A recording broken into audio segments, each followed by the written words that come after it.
All okay with recording? You could just accept your acceptance to the meeting and the recording. That'd be great. Thank you. Thanks everyone for joining us so far. We will no doubt have a few latecomers, so we'll let them in as they arrive to the meeting. But welcome and thank you everybody for giving up your Wednesday lunchtime to join us for our Practice Growth Academy taster session. I would love to just quickly, while we are waiting for a few other people to arrive, if everybody's familiar with Zoom, you'll see that you've got a menu bar. And on that menu bar, there is a number of different functions. One of them is chat. So if you wouldn't mind, hit the chat button. Let's just test the chat is working. And can you just put in the chat box where you're dialing in from? So I've just put mine in. I'm in Cambridgeshire, a little town called, well, I say little, it's not so little, a town called St Neots. So I'm near Cambridge. But just when you've got a minute, just go to the chat box on the menu bar and just type in where you're from. Oh, Julia in Chester. Thank you, Julia. Lovely to see you, Julia, or hear you from Chester. Brilliant.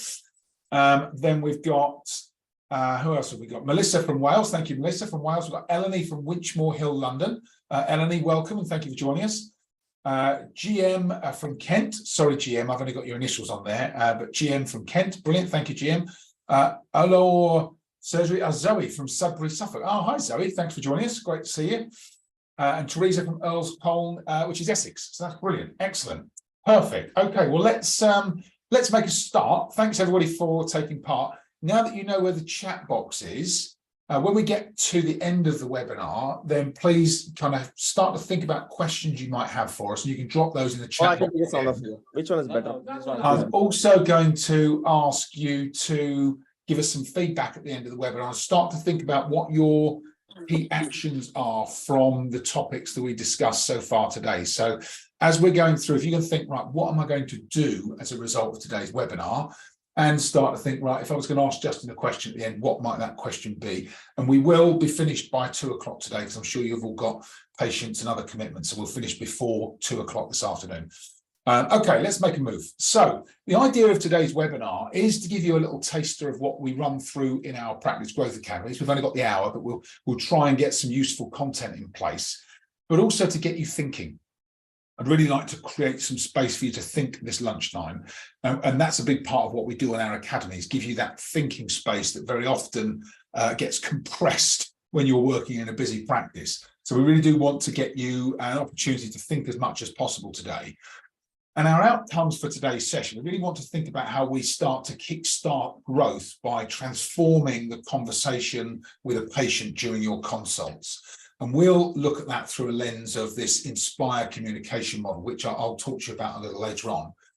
But it's all about understanding what are your patients really looking for? What are their needs, wants, and desires? And how do we discover that as part of the consultation?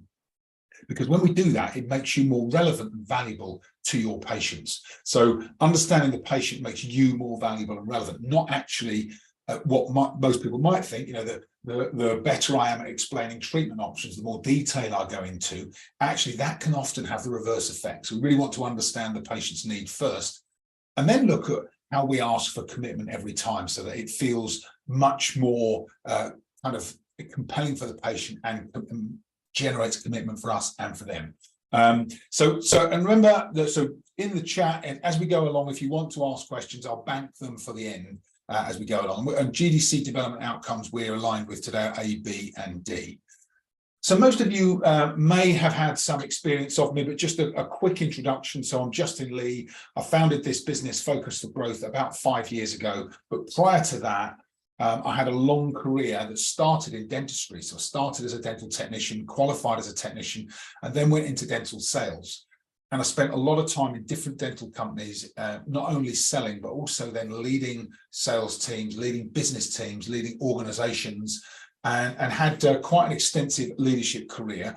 And then, as I say, 5 years ago, set up Focus for Growth. And what I realized was that I'd had the privilege of a lot of leadership development, a lot of sales development, and communication development, and that has real value, not only in the businesses that we run, but also the businesses that we work with our clients. And very often what you'll find is something I found many years ago, that you can have your You can have your business teams or your practice teams. Sometimes performance goes off the boil, and there's a little bit of inconsistency starts to mitigate into the business, and perhaps even a bit of negativity. And what we do through our programs is really start to think about how do we get people to kind of reconnect with the fundamentals, re-engage with what high performance looks like, and really use that to drive results and growth in the practice. And the programs that we run are really successful in helping our clients to do that.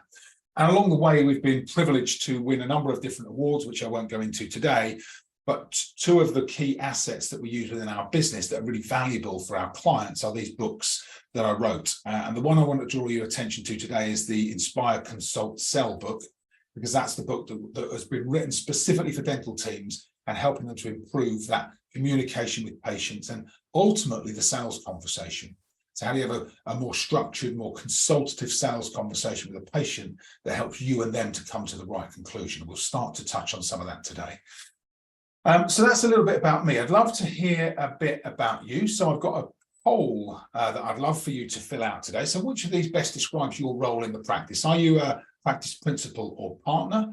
Are you a practice lead or a practice manager? Are you a business manager within the practice? Are you an associate? Are you a TCO? Or is there something else? In which case, if it's other, then just type it in the chat as well. Brilliant. Thank you all very much for answering that. It's great. We're here. So 43% practice principals today, 29% practice leader, practice manager, 14% business manager, and 14% TCO. So great combination of roles and people that are on, I guess, key positions within the practice as well. Thank you for doing that. That's excellent. So let me ask you, I've got another poll, and then we'll cover some content related to what comes out of the poll. So the second poll is about your biggest challenges. So what are the challenges that you face in your patient consultations? So let me just launch it and then I'll walk you through the options. So number one is about discussing prices for different treatment options, particularly high-end treatment options for patients. Things like Invisalign, perhaps composite bonding, maybe implants, where you know that there is a significant investment required for the patient. Or is it asking for commitment to start treatment with us? Is it articulating the benefits of treatment with us? That's, the difference between asking them to start and being able to present treatment in a more compelling way. Is it asking the right questions, or is it creating the best possible patient experience? So if you get a chance just to give us, okay, great. So we've got some, I think everyone's answered. Brilliant. Thank you. And someone has said something else, so please put it in the chat, please. I'm going to end today's poll and share the responses. That's interesting. So number one issue today is asking for commitment to start treatment. 71% of you saying that's a challenge for you today. So thank you for sharing that. And then 14% saying creating the best possible patient experience, and 14% saying something else. So that's interesting. Thank you. Excellent. If someone who put the something else, if you could just drop that into the chat, and then if there is something that we can address today, we can either do it in the Q&A, or I'll try and do it as we go along during today's session. Thank you. Excellent. So that's interesting, because here's how the results normally show up when we ask these questions in workshops that we run. So normally, actually, number one today was asking for commitment to start treatment. That's normally, so today it's 71% of you have saying that's a predominant challenge. We're normally about 20% say that's number one. The next kind of common challenge that comes up is asking the right questions. 18% of people normally say that's their number one challenge or issue in the consultation. And then third is about articulating benefits of treatment with your practice, how do you differentiate yourselves as part of that proposition to the patient.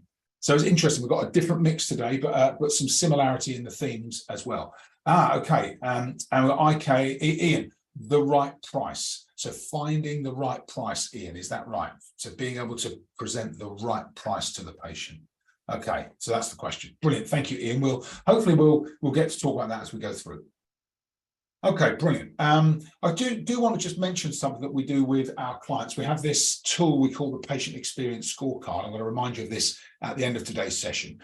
And what this tool enables you to do is kind of work through a series of assessment statements and start to consider the way in which perhaps you and your team are communicating with patients and it will start to guide you towards some development priorities and some options for being able to improve communication during consults. I'll remind you of that at the end, but we've had a number of different dental professionals go through it, and it really does help them to create some awareness around primary development areas, where they're already doing well in the consult, but then also some of the blind spots that might come up as part of that conversation with the patient.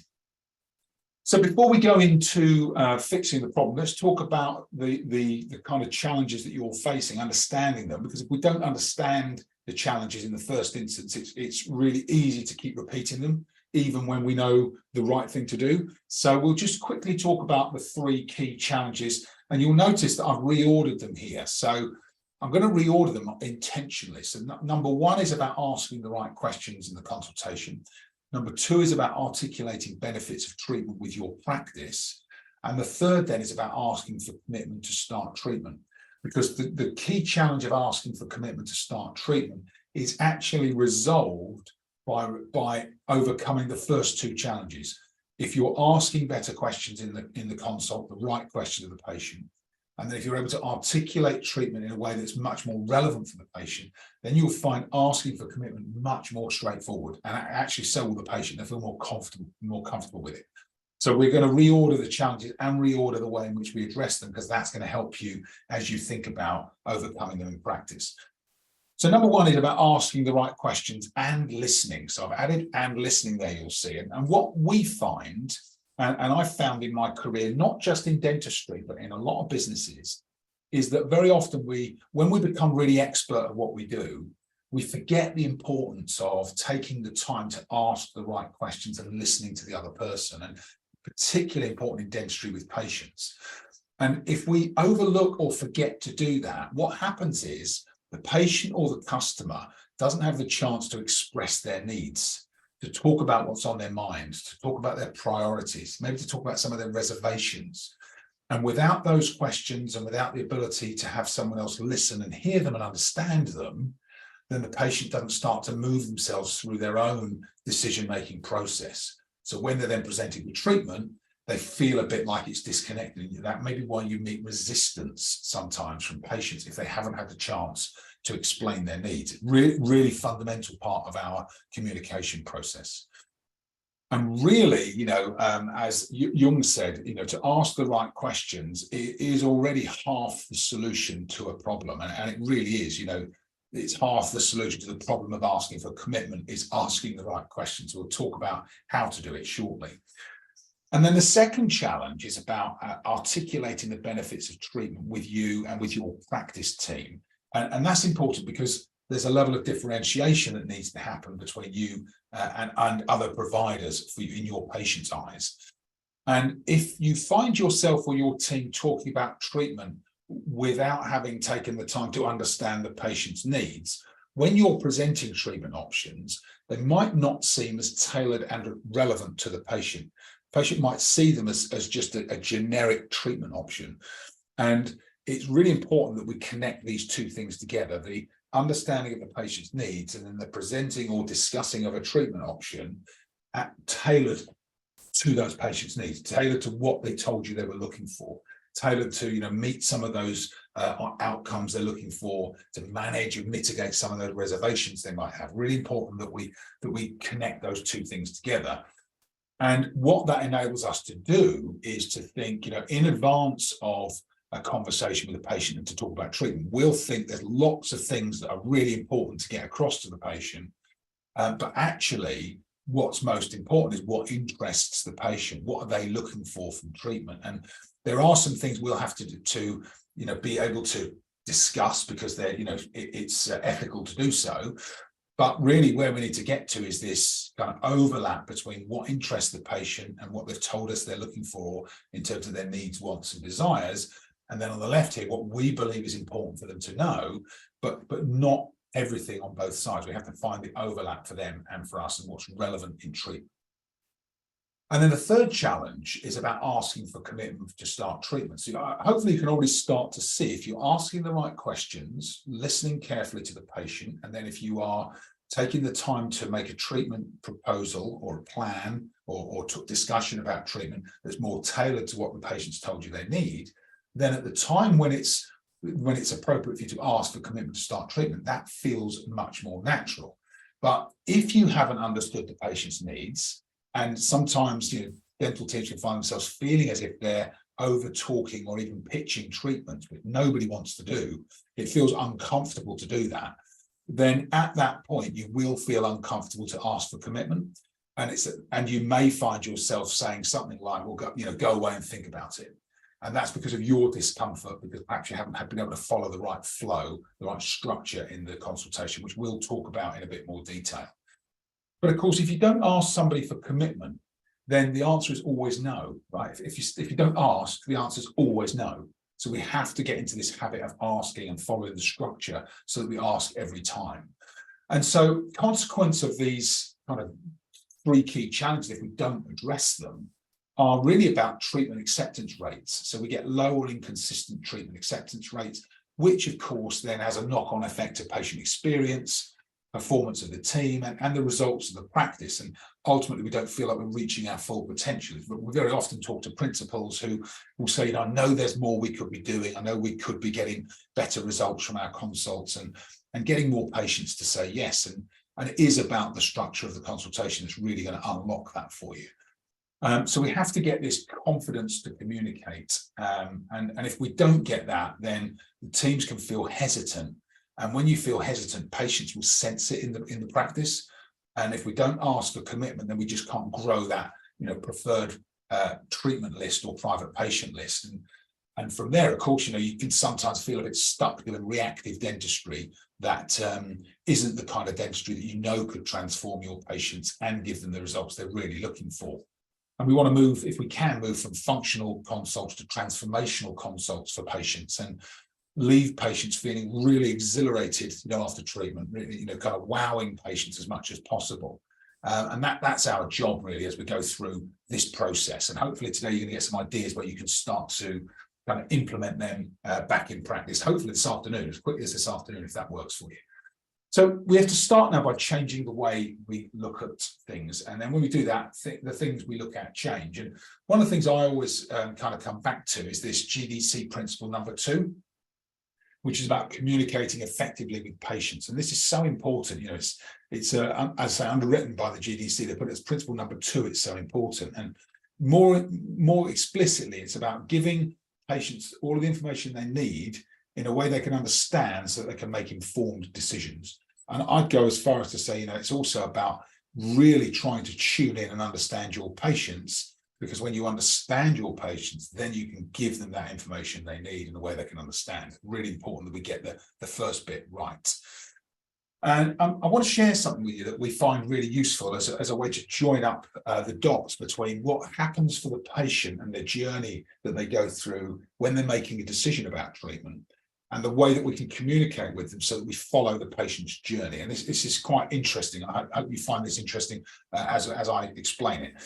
So the patient normally starts their journey with this unaware either that treatment can be completed, or unaware that they have a problem in certain instances, or unaware of how the process works. And our job in those early stages is just to make sure that we've got all the preparation in place, all the right documentation, that we're clear on the questions we're going to ask, and that we're able to guide that patient through the journey. That preparation helps us to initiate the conversation with the patient.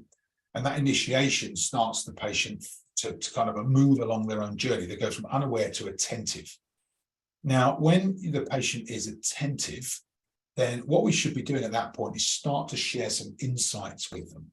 And at this point, I'd like to think, scanners and intraoral cameras are a perfect digital tool to help us start to share some of those insights with patients. We can start to, help them to see something in their, in their oral health that perhaps they can't see today. We do that through digital images, so we make things real for them. We get the patient to kind of see and experience it for themselves. And that insight then moves the patient from just being attentive to now being interested. I'm interested to do something.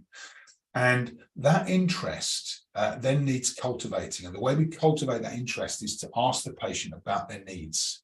So what are they looking for from treatment?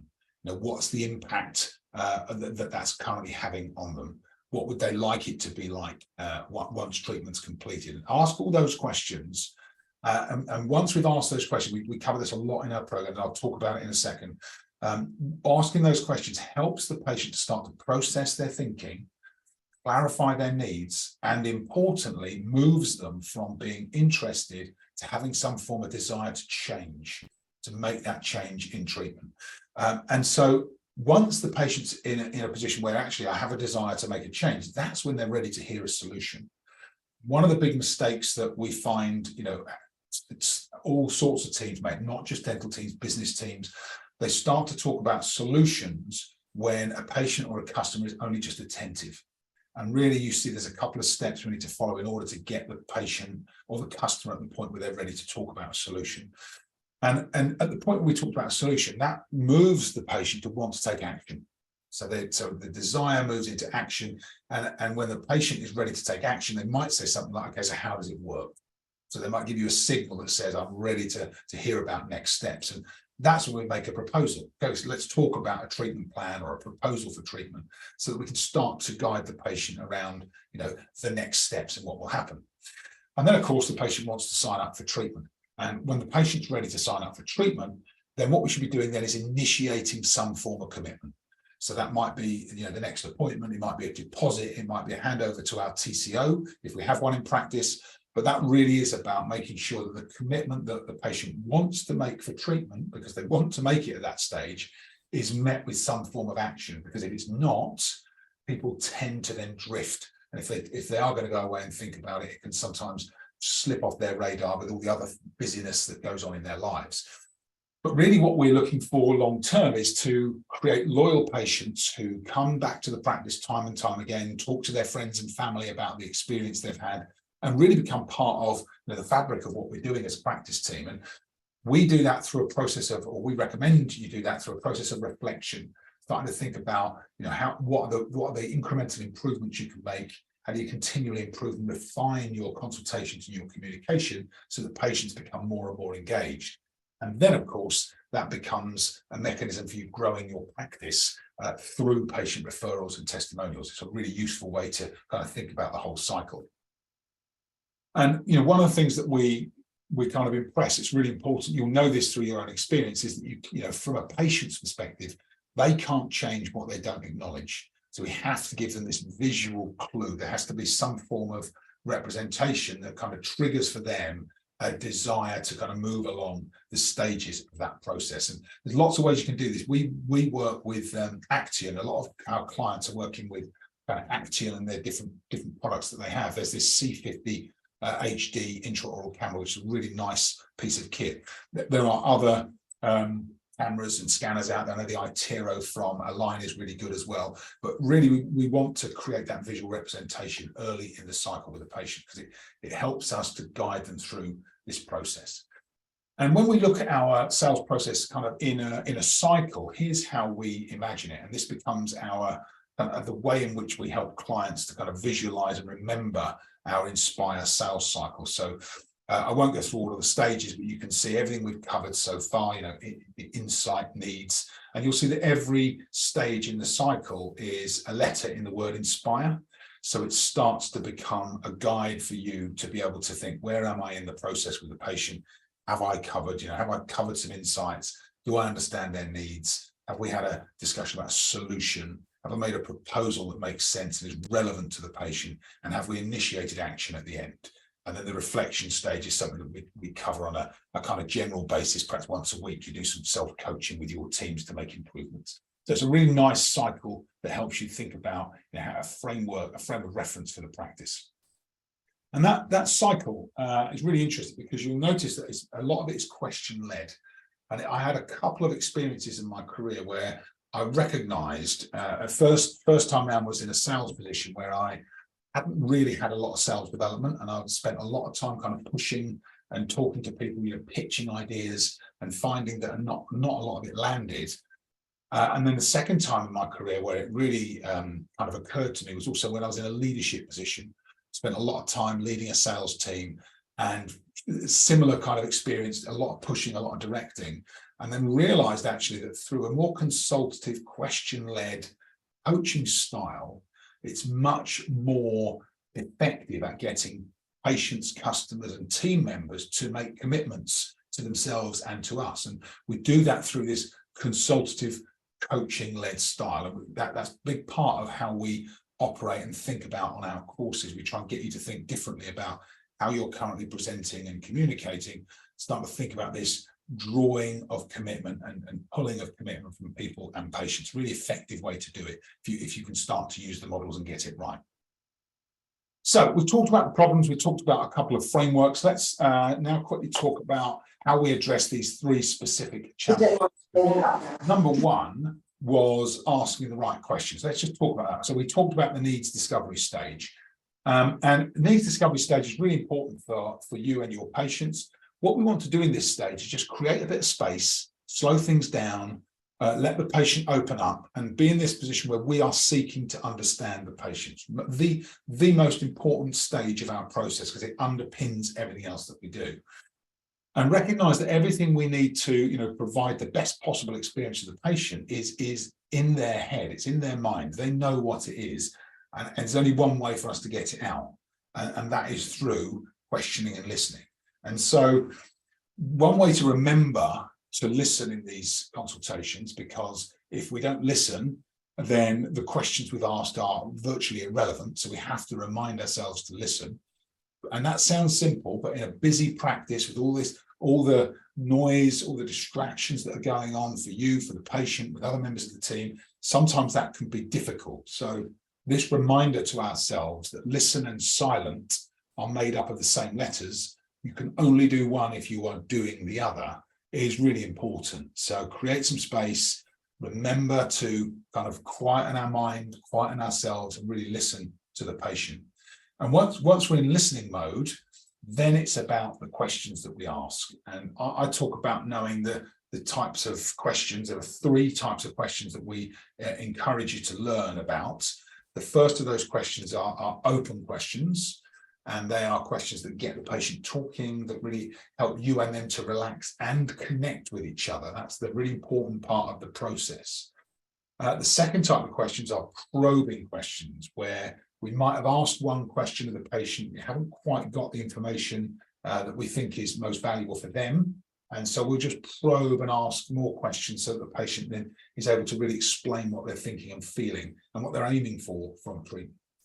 And then finally, we have closed questions. And the closed questions should only really be used to clarify information or to gain commitment to move forward and to the next steps. And so once we understand those three different types of questions, we start to map them out.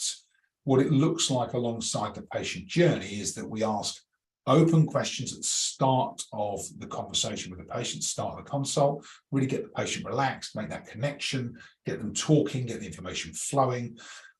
We will then ask probing questions as we talk about their needs, and we start to talk about what a solution looks like. So we'll probe to make the questioning really specific to the patient and their outcomes. And then finally, once we have presented a solution, we've agreed the proposal, then we'd ask a closed question to gain commitment to move forward. And recognizing that that's the way that the question flow works alongside the patient journey can be really useful for you, because it will help you guide the patient much more effectively for yourselves. And one of the things that we recommend before I go on to articulating the benefits of treatment is really take some time. We do this through our courses. Really take some time to map out the high quality must ask questions for different treatment types, so that when you're in that consult with a patient, you haven't got to be thinking on your feet. Actually, you've got the questions laid out. You can ask them really easily, and you feel confident that you're going to help that patient make the right decision. Those questions unlock everything else in the consultation. And we've got some example kind of questioning documents and assets that we share on the courses as well. So you can already see, right? So we listen to the patient, we ask the right questions, we follow the flow of the consultation, we understand what the patient's needs. Now we can start to articulate benefits of treatment that are really tailored to the patient once we understand what it is they're looking for. And for us, this is a solutions discussion part of the process. And if we don't get this piece right, being able to articulate the value, what we find happens in not only in dentistry, but in other businesses as well, then without understanding value and connecting value to patients and customers' needs, you'll find that cost or price always becomes a greater priority. if people don't connect the right value with themselves, they'll tend to focus on cost or price. That's really, really useful that we can kind of recognize that and change it. What it means for our patients, we start to think about three things that are valuable. So we think about the features, so what it is that the treatment will offer. We think about the advantages, what's the advantage directly for the patient of that treatment, and then we think about benefit, what's the benefit the patient gets. And if we just talk about one or the other, we just talk about features, it tends to be trivial and less relevant for patients. If we talk about advantages, it does give them, it starts to move them along. It's a competitive advantage. Why is this treatment better than that treatment, for example? And then finally, the benefit really links it back to the patient. What is it for them? What is it that the patient actually gains from that treatment? And we can only really understand that if we've asked and understood their needs in the first place. So we start to link these two stages of our consultation together. And one of the most effective ways that you can do that, and many of you may be doing this if you're not doing it, this is a great reminder to you to start to get this in place. But before and after images are incredibly powerful.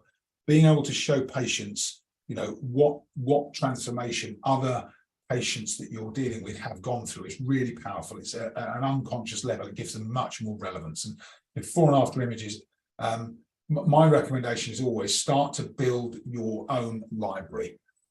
Think about all of the different types of patients that you are treating, and start to make it a routine that you take before and after images. Now, you're not always going to be able to take full face images because not all patients will want to do that, but you can start to take images of the dentition as long as you've got the appropriate consent from the patient. So building your library of before and after images and then of course, once you've got this library, and I've seen this done really well in different practices, start to present them so they're really relevant to the patient in front of you. And what I mean by that is, think about the age of the patient that's in front of you, think about the gender, think about the ethnicity, and think about the dentition of the patient in front of you, and start to share with them, I've had a patient similar to you in the past. Let's show you some pictures of what happened beforehand, if it was, crowding, or there was spaces, or, maybe some kind of correction of the bite. We had a patient that had this situation. Here's where they started.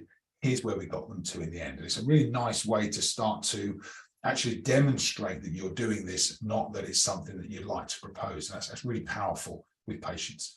So digital plays clearly a part in your capability of doing that, but articulated benefits for treatment can be really powerful once you start to join up these steps. And then, of course, we go to the number one issue for today, which is asking for commitment. So you'll see that by following the first two steps in this process of today's session, then all of a sudden that asking for commitment becomes something that you can become more comfortable with yourselves. So we see it as a process flow.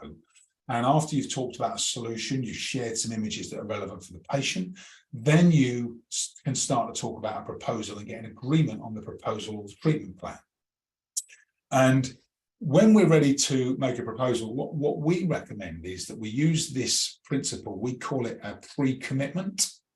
So it's a pre-commitment stage. What it means is that before you ask for commitment, you just check that the patient's ready for you to ask for commitment. And it's as simple as a question like, here's an example, is there anything else we need to cover before we agree the treatment plan?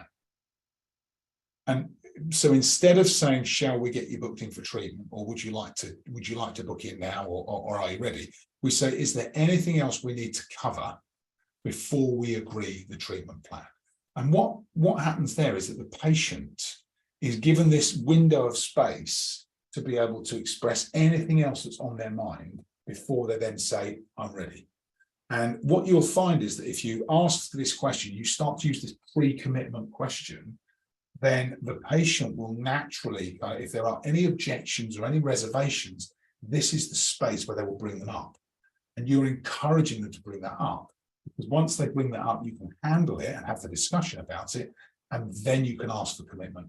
And so this is a really nice way of doing it, the pre-commitment stage, rather than going straight for commitment. And if you get used to a question like this, it doesn't have to be this exact question, But if you get used to asking a question like this, it feels really natural for you.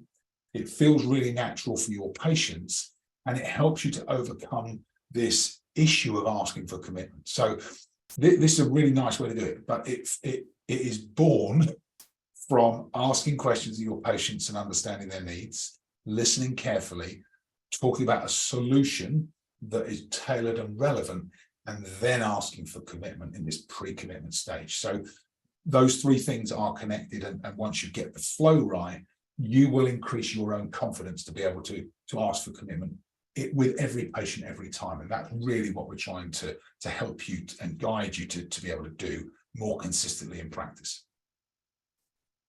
And even when you ask for commitment, there's something worth remembering. Even when you do ask for commitment, enthusiasm with patients and with us, okay, with us as consumers and purchasers of products and services, it has a half-life. So we might think, oh, that's a really good idea. I'm really going to, get on with that, and I'll make a decision another time. Once you leave that kind of space, very often other things happen. Your enthusiasm wanes, and you will not come back to the decision.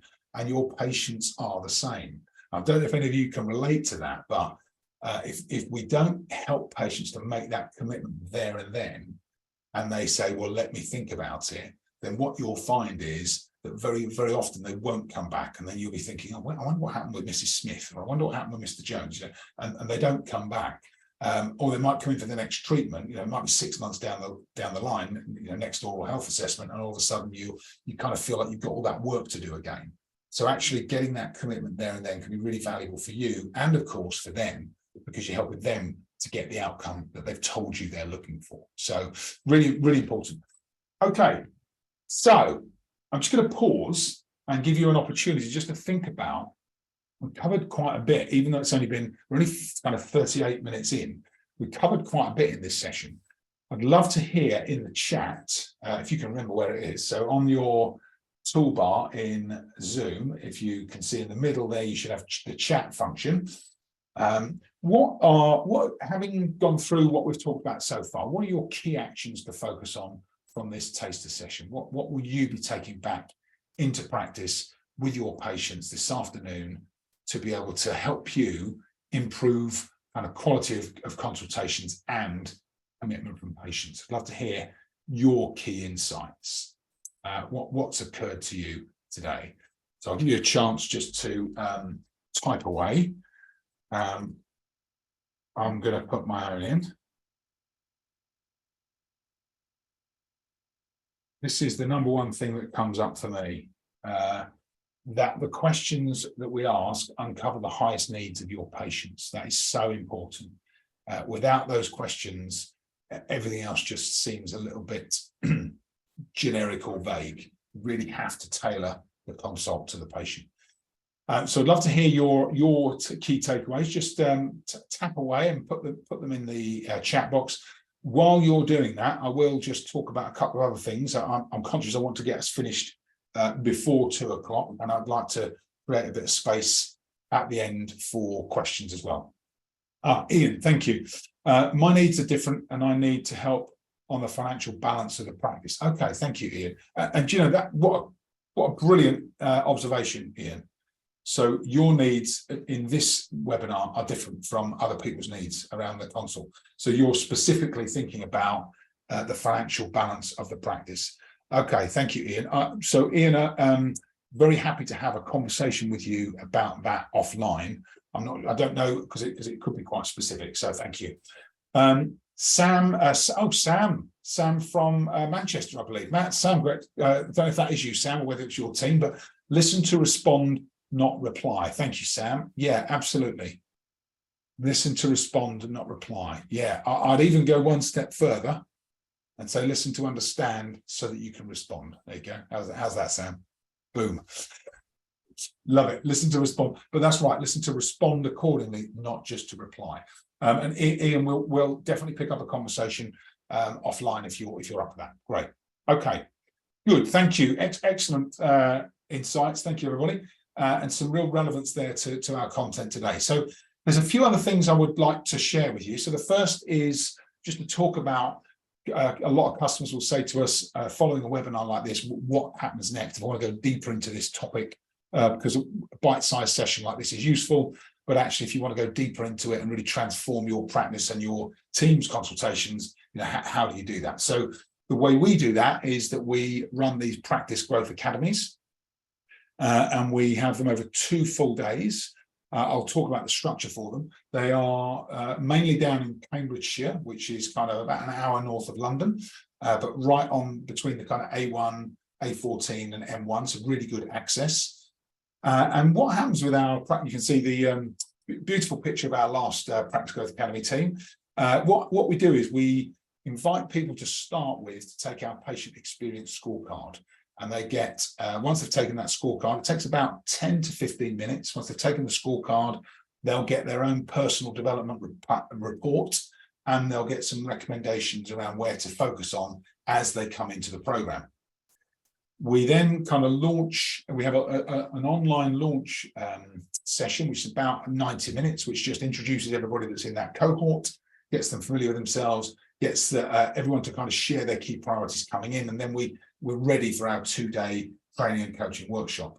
And we assign what we call accountability partners. So we make sure everybody coming in has one other person to work with to help them to implement the content. So they might do some practice sessions during the 2 days, but they'll also do some follow-up conversations, have some follow-up conversations after the 2-day course. We make sure that everybody gets a copy of the book so that you can use that as your resource to start to go deeper into the topic and read in your own time. And we have this Practice Growth Academy online program, which is a video-based program. So you can go back and review any of the content in short 10 to 15 minute video module, video modules. We use what we call our Inspire Toolkit, which is an electronic Excel-based tool.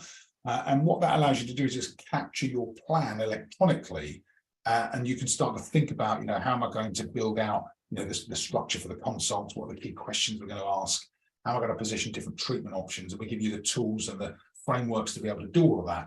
But what's really handy is that once you've completed that toolkit, you can then send it to someone else in the practice as an attachment on an email, or you can save it to a shared folder, and everyone can start to pick up and adopt that same approach. It's a really effective way to do it.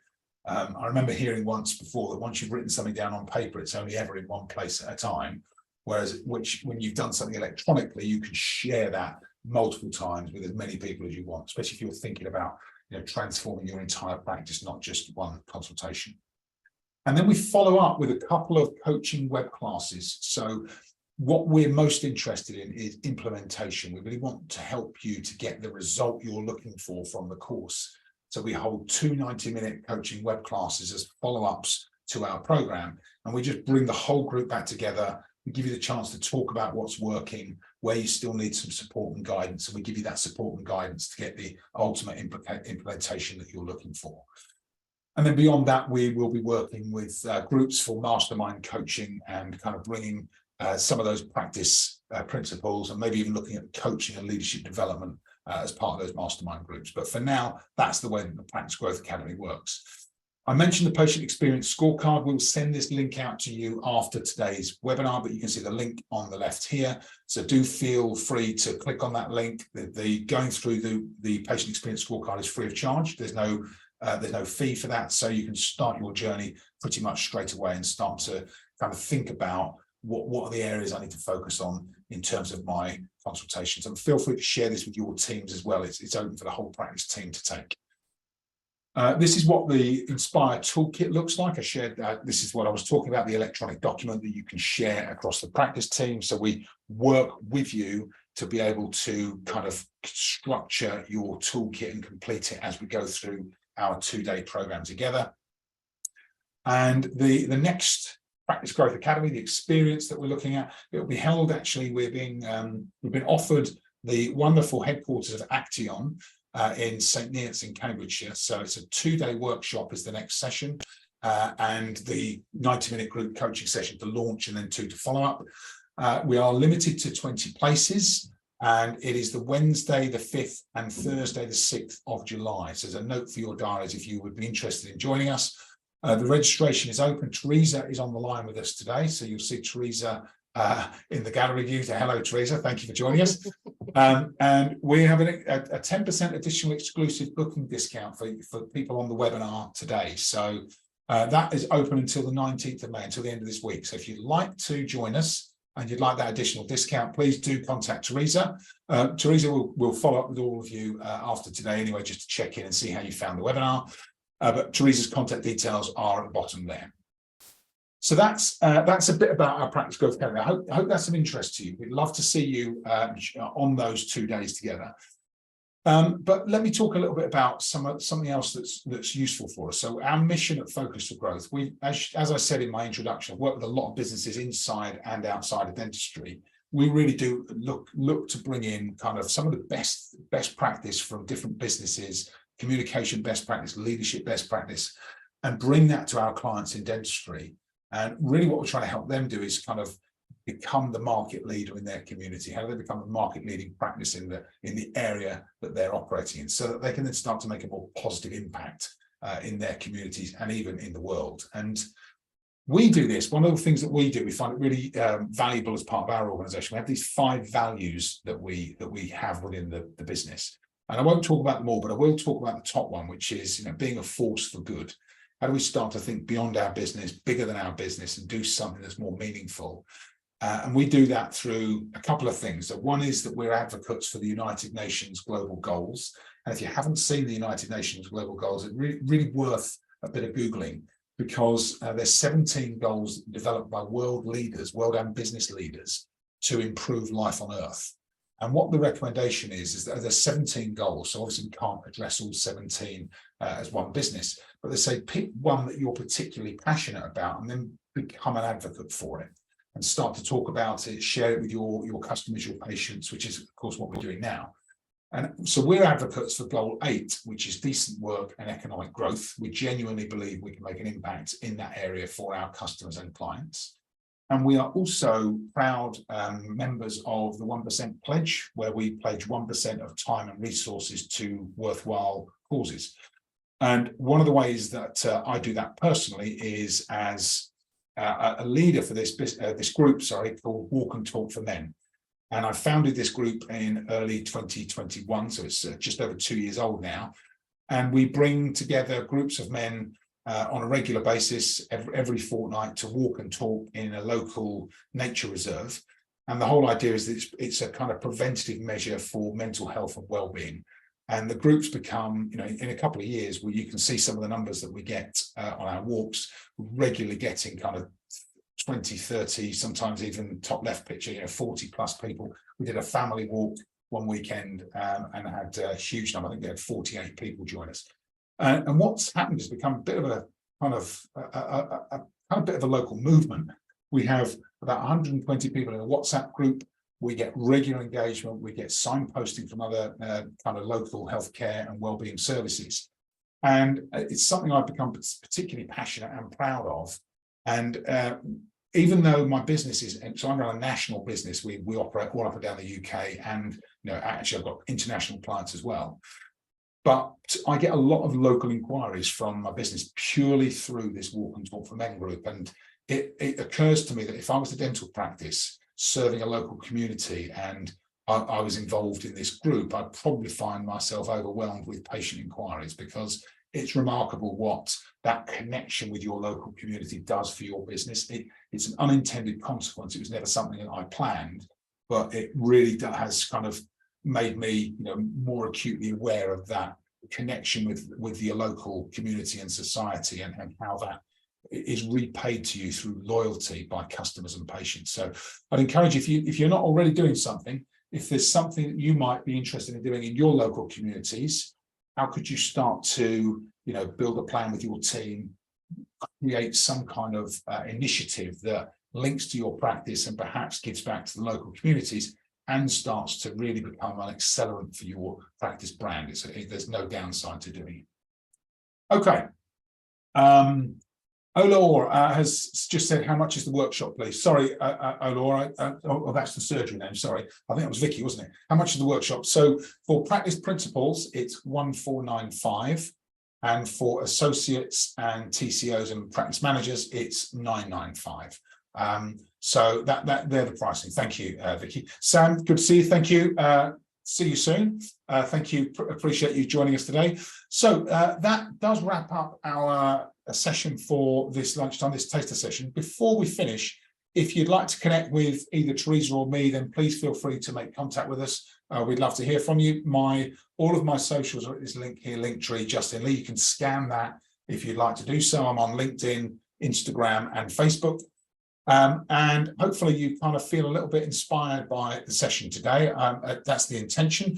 If you'd like to sign up to some of our resources, many of you may already be on the mailing list, but if you'd like to join up for our newsletter, then feel free to do so. This link will send the slides out afterwards. And I'd love to hear not only feedback, but your questions from today's session. And then we will give you that 5 minutes to get prepped and get back into surgery this afternoon or into clinic this afternoon. Who would like to ask a question? You can either do it through the chat or you can do it through, if you want to come off mute and share your camera, you are very welcome to do that. Brilliant. Okay, thank you, Vicky. Thanks for the taster session. Awesome presentation. Very informative, inspirational, and thought-provoking. Thank you. Mustache, have a great day. Thank you. Nice to see you. Take care. Have a great day too. I will stop sharing my screen. And if anybody does want to ask any questions, then feel free. Who's got something they'd like to chat with us about?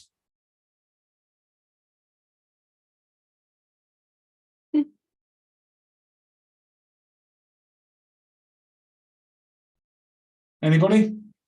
Any more for any more? I do have a question. Okay, so here's the question. The question is, this comes up a lot actually. What do I do if the patient says I want to think about it? So patients will very often want to think about it. The long answer is go back to the process and think, actually, if the patient wants to think about it, have I truly understood their needs? Have I asked them questions and listened?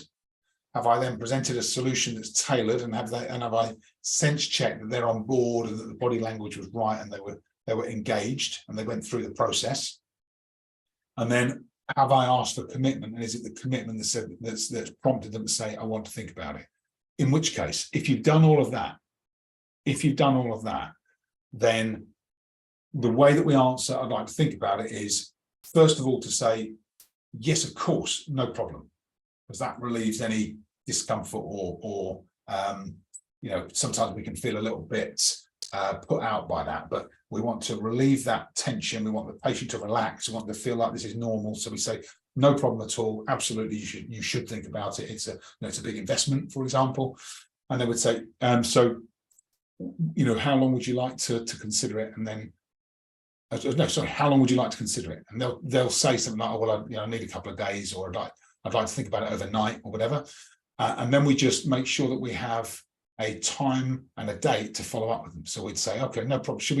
We'll get one of the team to give you a call, either tomorrow or the day after. What suits you best? And they will tell you, and then say, when is the best time to get hold of you? And they'll tell you, and you just say, okay, we'll make a note in our diaries, and we'll have one of our team follow up with you in 2 days, just to see what you're thinking and see if you'd like to go ahead and get booked into that appointment. How does that sound? And the patient will say yes. And so we have to always think about just that, maintaining some sense of commitment with the patient, because very often if they're thinking about it, there may even be someone they need to talk to. If someone says, I need to think about it, it's normally code for, I need to talk to my husband or wife or partner. And so then we would just say, take some time, talk it through, and then we'll follow up with you, and just make sure that the follow-up is a date and time that's specific, so that you can follow up with them. And then that makes all the difference. It just keeps that commitment level from you and from the patient. Okay, good. Right. Thanks everybody for joining us. We are at 5:02, and I know many of you will have to kind of restart the practice and business again in 5 minutes. So I'm gonna wrap up, unless anybody has any final questions that you'd like to ask. Anybody got any final questions? You are on mute, so if you are on mute and you have got a question, unmute, and away you go. I'm going to take silence as consensus to close. Okay, brilliant. Thank you all so much for investing your lunchtime in our session. I really appreciate it. And I look forward to seeing you hopefully at one of our future courses. So have a wonderful afternoon. Enjoy the rest of your week, everybody. And we look forward to seeing you soon. Take care. Bye, everybody. Bye, everybody. Bye.